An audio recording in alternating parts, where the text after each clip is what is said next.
Welcome to The Explainer. Today, we're going to pull back the curtain on a hugely powerful and, yeah, sometimes controversial financial concept that's quietly shaping our entire economy. We're talking about securitization. It's a process that absolutely transformed modern finance, for better and for worse. Okay, so let's just jump right in. Picture this. You're a bank. You've just given out thousands and thousands of car loans. That's fantastic business. But it creates this massive headache. How on earth do you take all those separate little loan agreements and turn them into one big useful investment? Because right now, your money is completely tied up. It's locked away. You won't see that cash again for years as everyone slowly pays you back month by month. That money is what they call illiquid. You can't touch it. You can't use it to make new loans. So how do you get it back on your books, like now? To solve this exact problem, Wall Street came up with a really clever piece of financial engineering. It's a mechanism specifically designed to take those frozen assets and melt them right back into spendable cash. And here it is, securitization.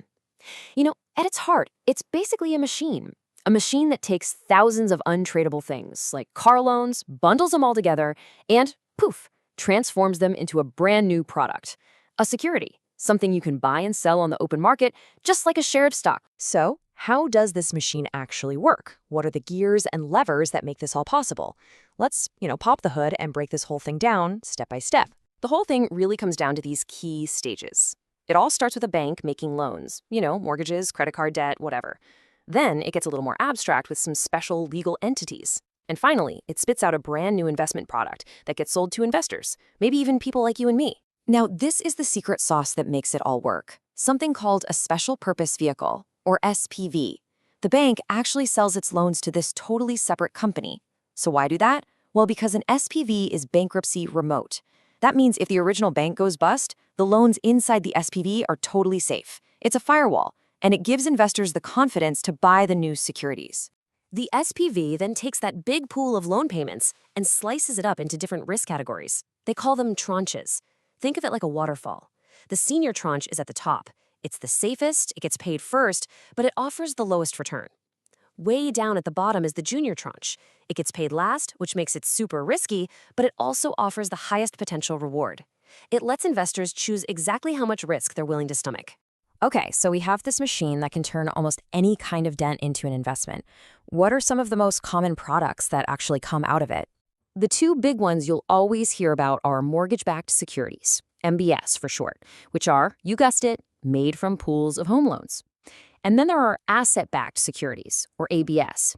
These can be backed by pretty much anything else. Car loans, student loans, credit card debt, you name it.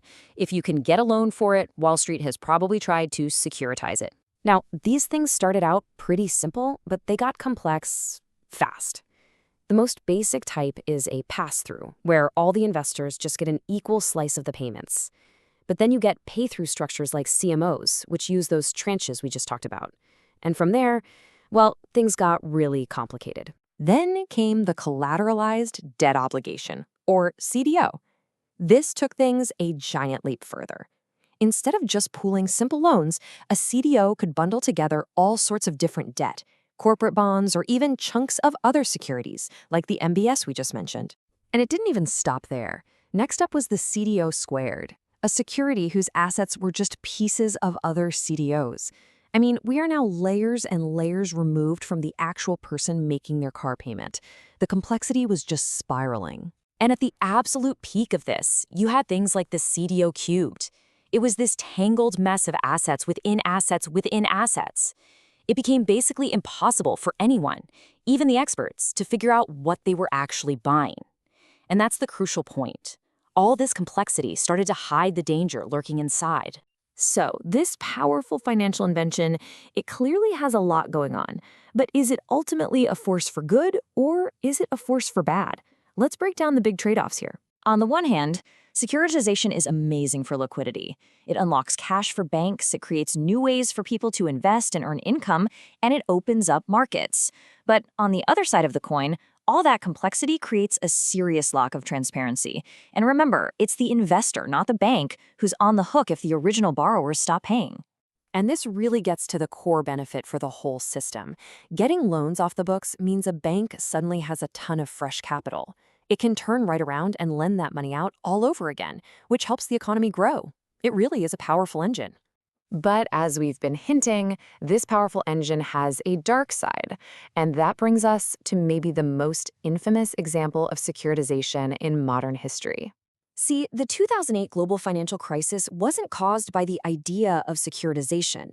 The machine itself worked exactly as it was supposed to. The problem was the garbage they were feeding into it. Millions of incredibly risky home loans given to people who, honestly, were never going to be able to pay them back. So how did it all unravel? Well, it started when homeowners couldn't make their mortgage payments. All of a sudden, those securities built on top of the loans started to become worthless. And because they'd been chopped up and sold all over the world, that toxic risk spread like a virus through the entire global financial system.